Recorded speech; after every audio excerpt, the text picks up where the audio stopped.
friends, welcome back to Tamil Food Time. இன்னைக்கு வீடியோல ஒரு எம்மியான மட்டன் சுக்கா எப்படி பண்றதுன்னு பார்க்கலாம். வாங்க வீடியோக்குள்ள போலாம்.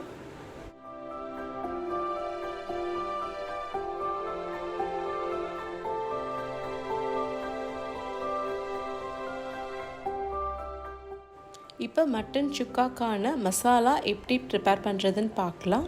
நான் 1/4 கிலோ மட்டனுக்கு தேவையான மசாலா தான் இங்கே உங்களுக்கு வறுத்தரைச்சி காமிக்க போகிறேன்.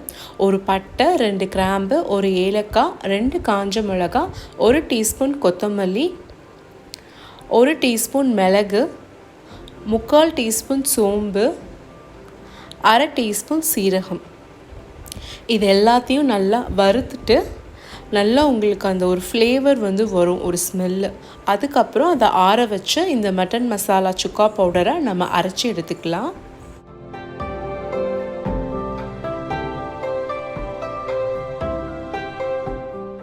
இப்போ ஒரு கேஸ்ட் அயர்ன் பேனில் முதல்ல எண்ணெய் விட்டுக்கிறேன். எண்ணெய் நல்லா சூடானதுக்கப்புறம் சின்ன வெங்காயம் ஒரு 1/2 கப் வந்து நல்லா கட் பண்ணிவிட்டு அதையும் ஆட் பண்ணிக்கிறேன். இதுக்கு சின்ன வெங்காயம் ஆட் பண்ணால் தான் சுக்காவுக்கு இன்னும் நல்ல ஒரு ஃப்ளேவர் கொடுக்கும். அப்புறம் ஒரு கொத்து கருவேப்பிலை அதையும் ஆட் பண்ணிக்கிறேன். ஸோ சுக்கா பண்ணுறப்ப நீங்கள் மோஸ்ட்லி இரும்பு கல்லில் பண்ணிங்கன்னா இன்னும் நல்லா டேஸ்ட்டாக கிடைக்கும். இல்லாட்டியும் பரவாயில்ல, நார்மலாக பண்ணுறதுலே பண்ணிக்கோங்க. இப்போ வெங்காயம் கொஞ்சம் பாதி வதங்கினதுக்கப்புறம் 1 டீஸ்பூன் இஞ்சி பூண்டு விழுதும் ஆட் பண்ணிக்கிறேன்.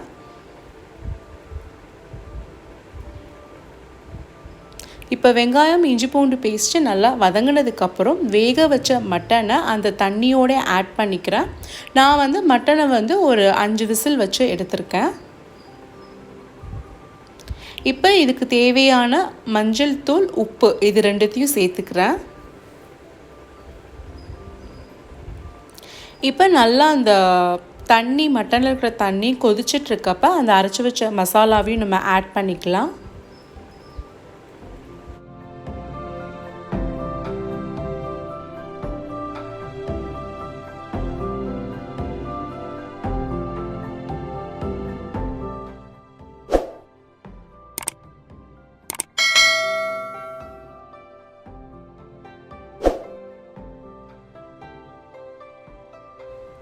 இப்போ தண்ணி நல்லா கொஞ்சம் வத்திட்டுருக்கு. நீங்கள் வந்து உங்களுக்கு கொஞ்சம் லைட்டு கிரேவி மாதிரி வேணும்னா இந்த மாதிரி டைப்பில் எடுத்துக்கலாம். இல்லை நல்லா கொஞ்சம் ட்ரையாக வேணும் அப்படின்னா நல்லா ஹீட்டை வந்து ஒரு 5 மினிட்ஸ் வந்து ஃபுல் ஃப்ளேமில் வச்சுட்டு அதுக்கப்புறம் நல்லா நீங்கள் ட்ரை ரோஸ்ட் மாதிரி பண்ணிவிட்டு கடைசியில் கொத்தமல்லி இலை தூவிட்டு நீங்கள் சர்வ் பண்ணலாம்.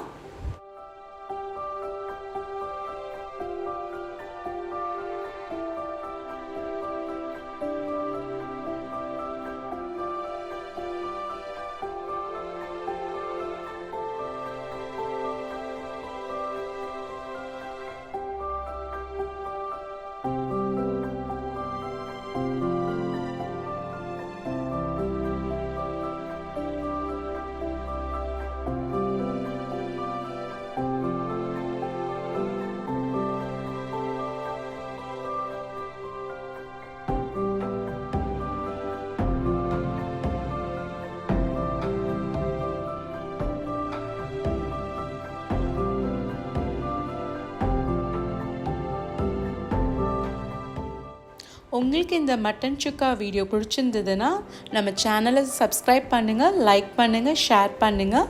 தேங்க்ஸ் ஃபார் வாட்சிங்.